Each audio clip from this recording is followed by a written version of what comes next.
Thanks, Jason, and thanks to Florence at the EPMA for inviting me to present today. I was asked to put together some sort of package to explain how Sky does its vision back in Australia and how it tries to integrate that vision, not only from a broadcasting perspective, but also from a streaming perspective, and how we merge that in terms of the betting application we have with the wagering part of our business in TABCORP.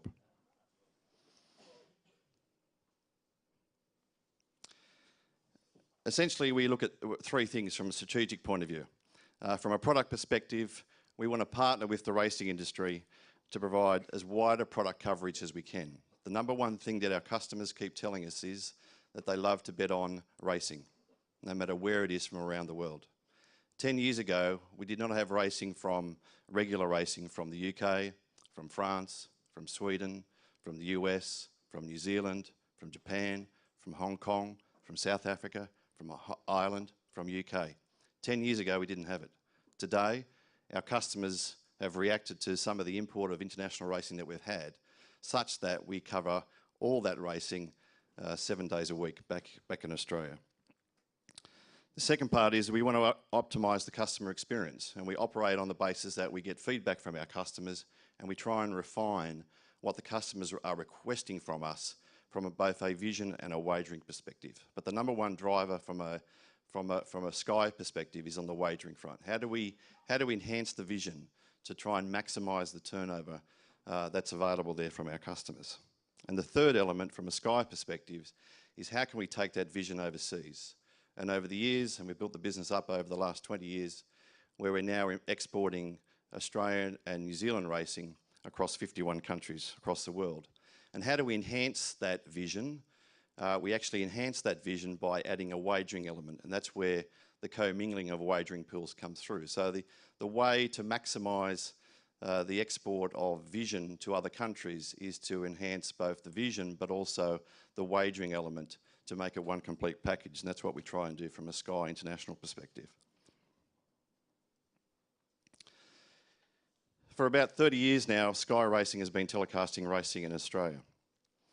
And essentially, it deals with the vision side of the business, the data side of the business, and the wagering side of the business. And what we've found over the years, and it's based on customer research that we've done, and it's also based on the fact that those customers come through with extra turnover. So we've found over the years the customers have asked us to put more product on, and secondly, that's resulted in more turnover or handle as a result and more revenue flow to the industry. I'll be putting on a video at the end of the presentation, but essentially, if we were standing here 10 years ago, we had what was called Sky One. And Sky One covered the racing from basically Australia and a little bit from New Zealand. Not a lot, but a little bit from New Zealand. And that was our primary racing channel. Over the years, we've grown that. And as I said before, that's grown from, I remember we started coverage of Royal Ascot, and I've got great customer satisfaction back in Australia. The next thing customers asked us about was, well, if you're covering Royal Ascot, why aren't you covering the Cheltenham Carnival? And so we started to cover the Cheltenham Carnival. But you can only do that if you've got customers who are watching, who are wagering on and providing revenue both to the guest nation plus the host nation. And history would tell us that it's been quite a good effort on our part to try and get that international coverage back in Australia. We also recognise that there was plenty of wagering coverage. I don't think there's a channel in the world that I've seen that covers the quantum of racing that we cover at Sky 7 days a week. We're slowly getting to 24 hours a day. I think we're up to about 16, 17 hours at the moment. So we saw a need to expand that coverage, so we created Sky 2. And Sky 2 took what was called the overflow of products, so we moved that onto Sky 2, and we also cover international racing on Sky 2. So if you walk into an outlet in Australia, you will see a television screen for Sky 1 and you'll see a TV screen for Sky 2. At home, there was a need for a more premium thoroughbred channel. So we decided to create Sky Racing World, which is a premium thoroughbred content channel only. It doesn't cover any of the other codes like harness racing or thoroughbred racing. Sorry, harness racing or the greyhound code.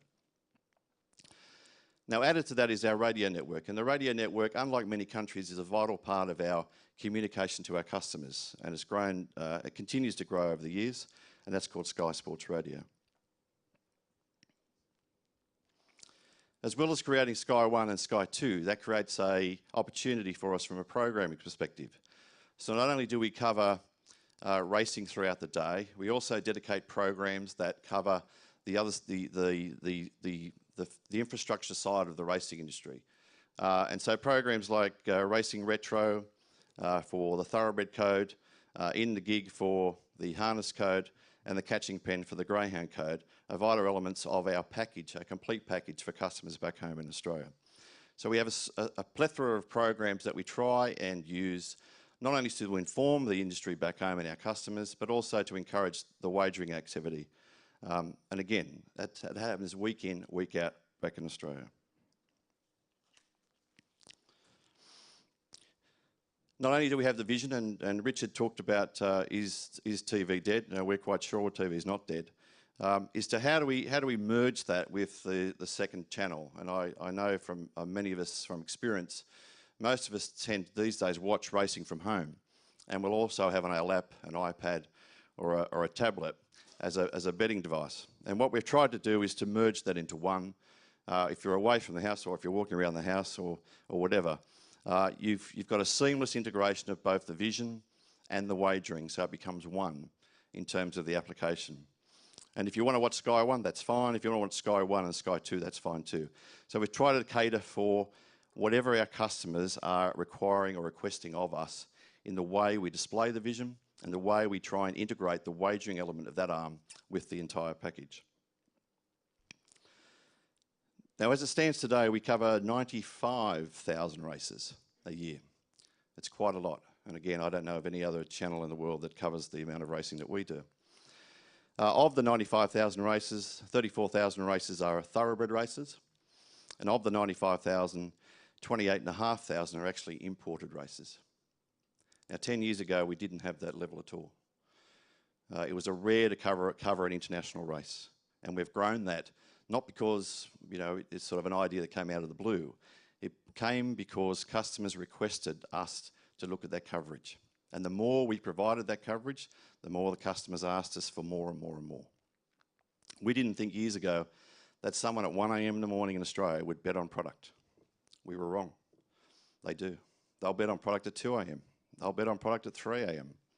Obviously, it's not as good as 4 o'clock on a Saturday afternoon, but the reality is that customers want to choose when and where and what they want to watch and how much they want to wager. So it's important because we cover so many races, we work with the racing industry to try and schedule racing across the 3 codes with the channel 7 days a week. So I'm going to end it there, and I'm going to cut to a video and might explain it a bit better than I have. Thank you.